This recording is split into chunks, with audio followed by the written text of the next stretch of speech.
I'm Naked. Está Felipe Luis Piña. Hola, Felipe.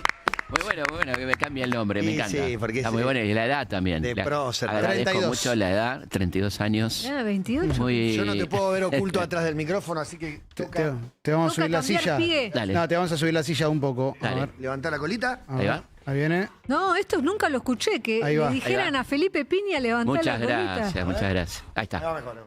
Te agradezco un montón. No, no Levantá la pensé colita, vivir para no te ver va a esto. doler. Acá Respira estamos, che. hondo, respira Y hondo. la risa de Felipe después. Y ahora sí podemos No. hablar de un hecho único en el mundo que ocurrió Sí. en la Argentina, porque cuando a propulsión a catástrofe nos pasamos hablando de lo mal que estamos o de nuestras desgracias, somos muy autorreferenciales y también para la desgracia decimos este es el peor momento de la historia, nunca se vio algo así. Exactamente. Y creo que superar un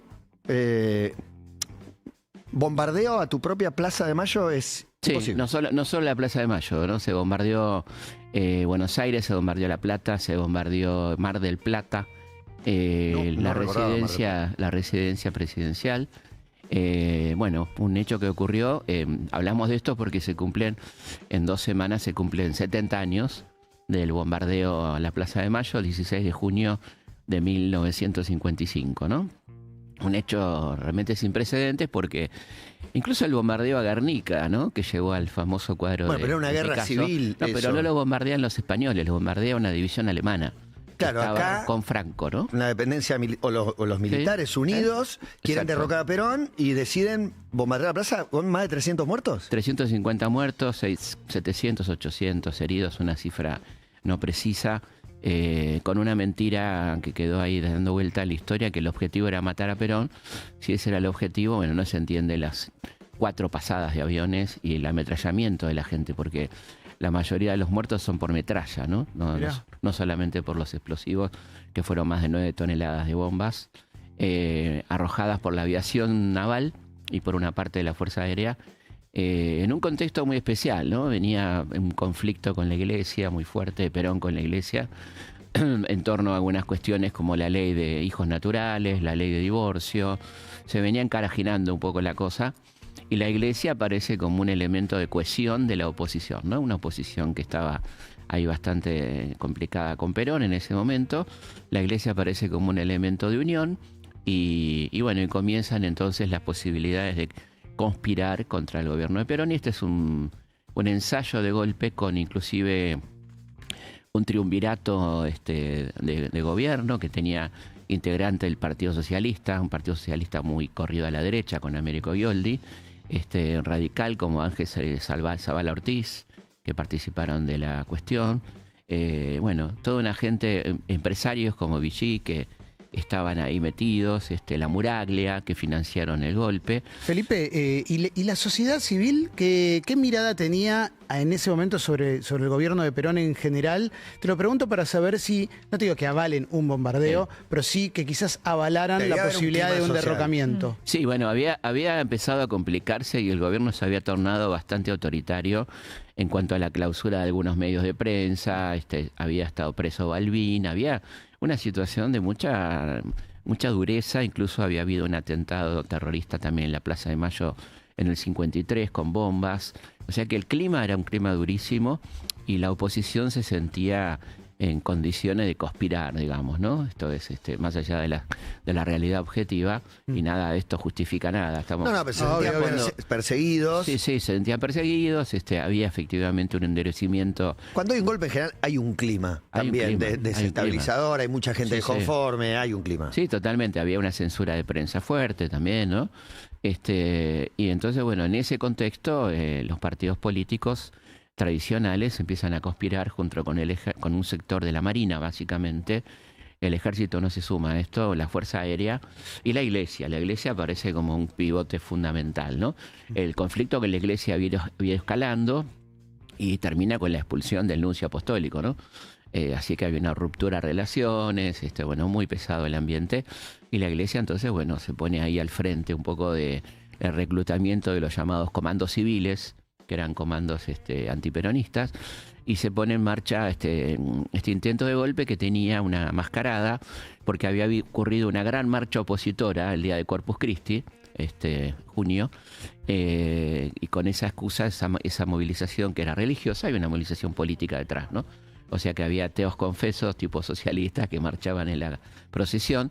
Y en el medio de esa marcha se produce la quema de la bandera argentina, una quema de una bandera, hecho que nunca quedó muy claro. Entonces se plantea un desagravio a la bandera y un desfile militar para el día 16 de junio, fundamentalmente un desfile aéreo, ¿no? Y es en ese contexto del desfile aéreo que se aprovecha para intentar este golpe de Estado, que tenía algunas unidades de infantería de la Marina, y sobre todo estaba puesta toda la fuerza en el bombardeo de distintos lugares estratégicos, ¿no? ¿Dónde estaba Perón? Porque los militares no sabían que no estaba en la Casa Rosada. Perón estaba en la Casa Rosada hablando con el embajador de los Estados Unidos, Nuffler, en ese momento, y tenía información de inteligencia que ese desfile se podía llegar a convertir en un ataque, ¿no? Quizá nunca imaginó la dimensión del ataque. Y es el bombardeo, ¿y cuánto tarda en tomar posesión un gobierno nuevo? Porque en la cabeza es, tiraron la bomba, chao, hasta luego. No, claro, bueno, el tema es que pasa una primera oleada, en total son 40 aviones que bombardean la capital, Sí, Mar del sí, Plata. Sabía que eran 40. Y después hay unas naves que bombardean el puerto de Mar del Plata también, ¿no? ¿Con qué objetivo, digamos? El objetivo era derrocar a Perón Pero Mar del Plata, y a la vez, y porque estaban ahí unos tanques muy importantes de petróleo, hacer un desastre, o sea, obligar al gobierno a renunciar, ¿no? Era como una amenaza directa de Creo contra que el la gobierno. lógica es destruir parte de tu país para poder reconstruirlo. Lo que se usa ahora Bueno, es hacer sí. creer al otro, ¿entendés? Que tu enemigo hizo algo Sí, así, no, además ofensivo, lascivo para la patria y para que salten todos. los documentos de la Marina, por ejemplo, le echan la culpa a Perón, porque la Por gente, culpa de Perón, la gente bombardeamos. espontáneamente va a la plaza, ¿no? Inclusive le pide armas a la CGT. Había un muchacho de 15 años que le va a pedir armas a la CGT, que era Agustín Tosco, por ejemplo. ¿La CGT tenía armas? La CGT podía, otra época, ¿no? Pero podía bueno. conseguir armas, podía llegar a conseguir No armas. debiera. No, bueno, ¿te acordás que hubo toda En otra una época. historia con Evita, cuando Evita la quiso armar y quiso armar las milicias? Pero bueno, ahí lo que va la gente a pedirle a la CGT que los arme y que consiga armas de parte del ejército. La CGT y Perón mismo se niega, porque Perón dice, con esa frase típica de viejo vizcacha que tenía el viejo, es fácil armar al pueblo, es difícil desarmarlo, ¿no? ¿Qué hacemos después? Entonces se niega Buenísimo. a darle armas, pero bueno, es increíble cómo, por ejemplo, estos son los volantes que tiraba la Marina desde los aviones. A ver. Dice, comparando los acontecimientos con las declaraciones del propio Perón, es fácil determinar quiénes son los culpables de la matanza de civiles durante los bombardeos de la Marina de Guerra. La Marina de Guerra se sublevó enviando al gobierno un ultimátum de rendición. Al rechazar ese ultimátum y apelar al ejército, el gobierno se colocaba en actitud beligerante. Desde ese momento, dos fuerzas militares lucharían. Perón sabía que la Marina no salía a desfilar, sino a combatir a muerte. ¿Por qué motivo entonces Perón permitió que la CGT, con criminal inconsciencia, convocara al pueblo a la Plaza de Mayo, ¿no? Entonces le echan la culpa a Perón de que la gente haya ido a la o plaza. te vas o te bombardeo por tu culpa, bueno, te fuiste. Exactamente. Y termina diciendo, si los radicales o clericales, es decir, la gente implicada, civil implicada en el intento de golpe, hubieran invadido la Casa de Gobierno, Perón no hubiera tenido derecho a convocar a la CGT. Hubieran sido dos fuerzas civiles combatiendo en igualdad de condiciones. Pero desarrollándose la lucha entre fuerzas militares, convocar al pueblo indefenso al teatro de operaciones es criminal, infame, cobarde y ruin. O sea, ¿Y la metralla? es increíble, ¿no? ¿Y los muertos por metralla? No, ¿Cuál es? además, bueno, Perón trató de desalentar que la gente vaya a la plaza, están los discursos, está todo, y bueno, la gente fue igual, y ahí donde se produce la mayor cantidad de muertos. En la segunda oleada hay una autoconvocatoria, la gente va a la plaza, ¿no? Y ahí donde pasan los aviones, ya no solo arrojando bombas, sino la metralla. Esto es lo que aparece en los partes de defunción de la mayoría de los muertos, que son muertos de metralla, ¿no? Así que bueno, termina la cosa con 350 muertos, 600 heridos, los hospitales colapsados, y a la noche un grupo de peronistas queman varios templos de la ciudad de Buenos Aires, ¿no? Se queman varias iglesias, responsabilizando a la iglesia por el golpe, porque los aviones que bombardearon la plaza tenían el símbolo de Cristo vence. ¿no? Que luego se va a convertir en Perón vuelve. Ese símbolo La B. B y la cruz, la resistencia peronista la convierte Mira, en Perón vuelve. JPBP. Exactamente. Una pregunta, ¿los medios qué decían, Felipe? Bueno, los medios estaban muy bastante manejados. No se imaginen los medios de hoy, ¿no? No, medios. Bueno, el único en diario alguna que... parte Mira, quizás puedo sí. buscar la Radio tapa del Nacional. cine. No, pero digo en cuanto a la radio. ¿Qué día fue exacto? Los días 16 de junio, los diarios del 17, 17, no, busco hablan de la tapa de masacres y todo.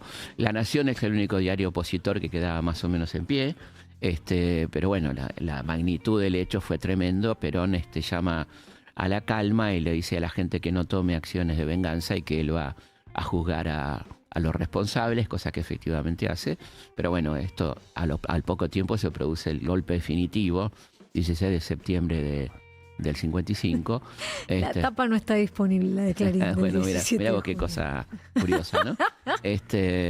Pero bueno, hubo un episodio que me contaron hace poco que lo quiero destacar, que lo cuenta Alejandro Covela en su libro Piloto de Caza, que es un episodio de los que les gustan a la gente de película, donde un piloto de la Fuerza Aérea, leal a Perón, sale a cazar a los aviones enemigos. Combate aéreo. Sí, un combate aéreo, un piloto de caza, que se llamaba Andrada, sale a cazar y termina bajando a uno de los aviones que había bombardeado la plaza, pero con mucha caballerosidad, dice Alejandro Covela, que porque le dice al tipo que se corra para el río, le va avisando, te voy a tirar. Claro, te iba a decir, a riesgo de que no lo sepas, ¿a dónde caes? Claro, exactamente. Entonces le va diciendo, la amenaza, no le dispara, finalmente le dispara para que el tipo se tire, y el tipo se tira, llama a Arnaldo Román, piloto de los aviones. Se eyecta del avión y salva su vida. Se eyecta del avión, se tira al río,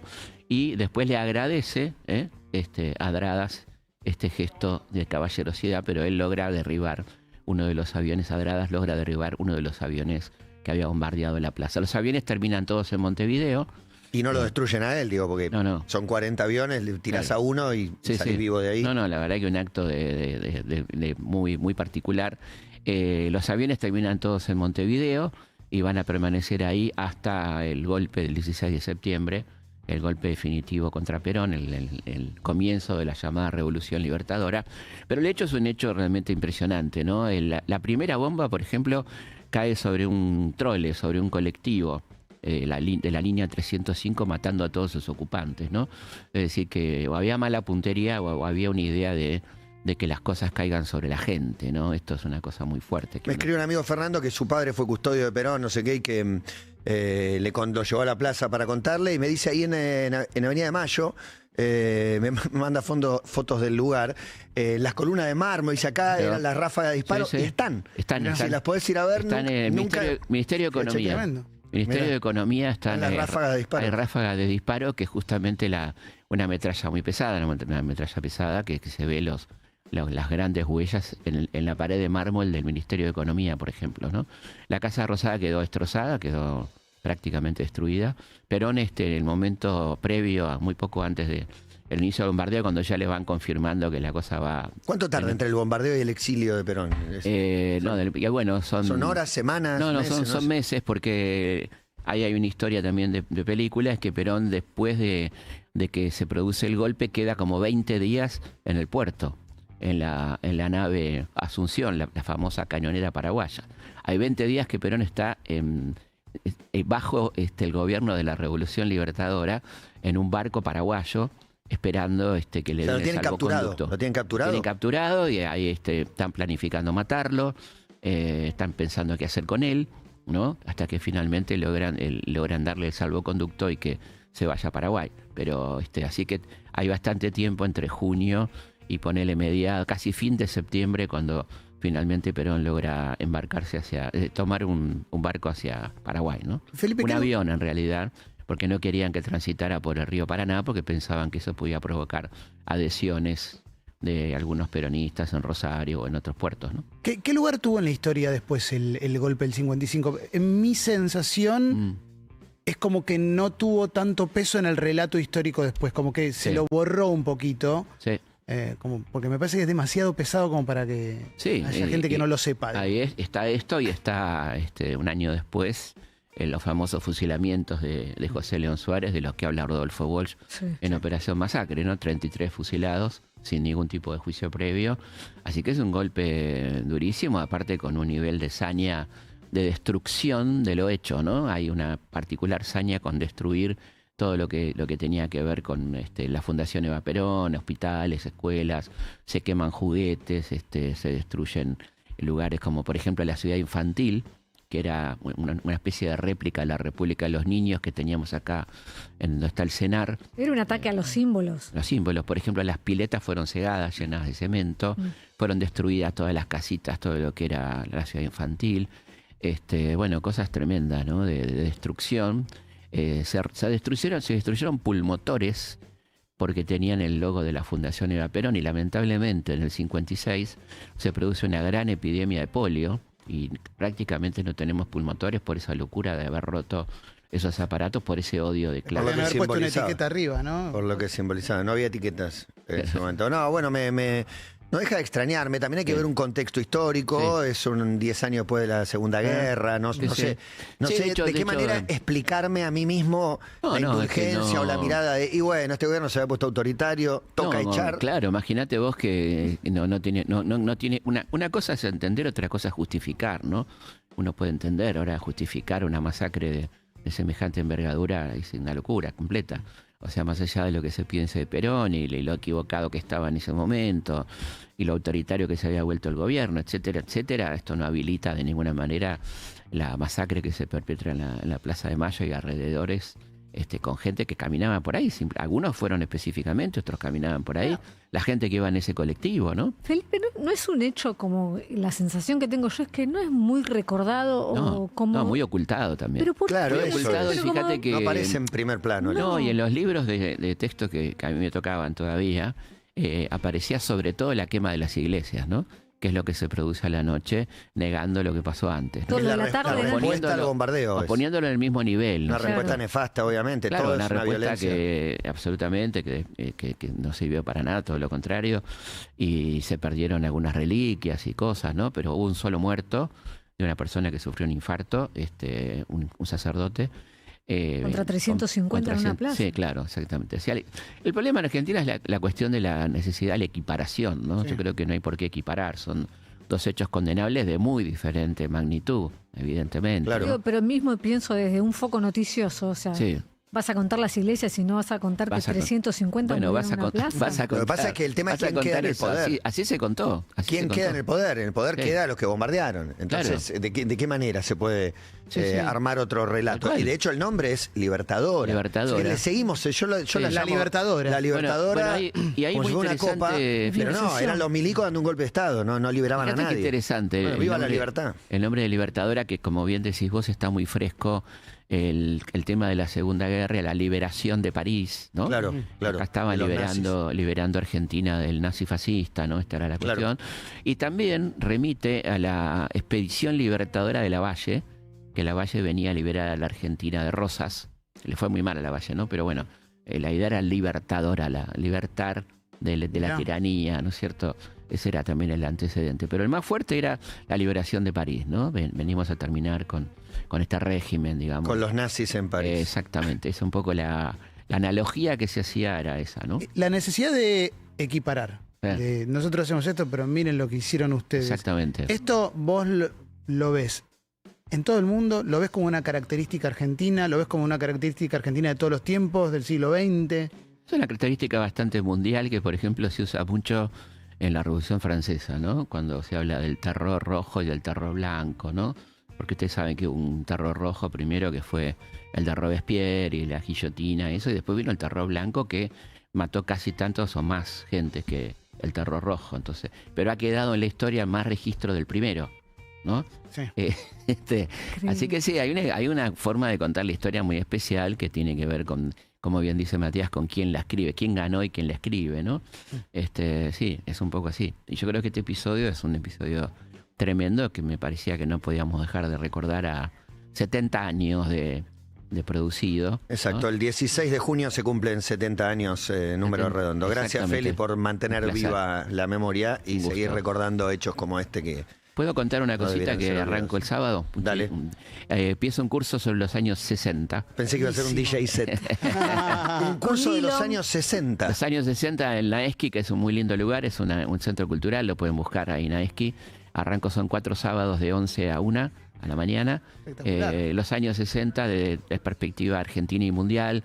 Para decirme los nombres de los 4 cursos porque me interesan. A mí me reinteresa y es a la vuelta de mi casa. Claro, Los años 60, visto desde la perspectiva de la política argentina y mundial, lo que pasaba con la música, con el cine, con los hippies, los Beatles, el cine. Todo lo que nos interesa. Está buenísimo. Sí, todo la cultura pop. Los sábados. Sí. Son 4 sábados de 11 a 1, que es un lindo horario. Y les da el solcito en la Es lindo Naeski. Sí. Bueno, así que lo buscan ahí Naeski y ahí estamos a partir de este sábado 7 a las 11 nos vamos a divertir mucho. Y puede ser presencial o virtual, como quieran. Bien, mi saludo para Pablito Slonimsky. Un gran abrazo. Bueno, gracias Feli. Un placer. Y me pone feliz esta canción también. La versión en vivo también porque se canta un poquitito. Hay un Las Peló. Faltan 3 para las 2:30 de la tarde. 16 grados 4, agradable temperatura. Picante el centro con manifestaciones, garrahan, feriantes, etc.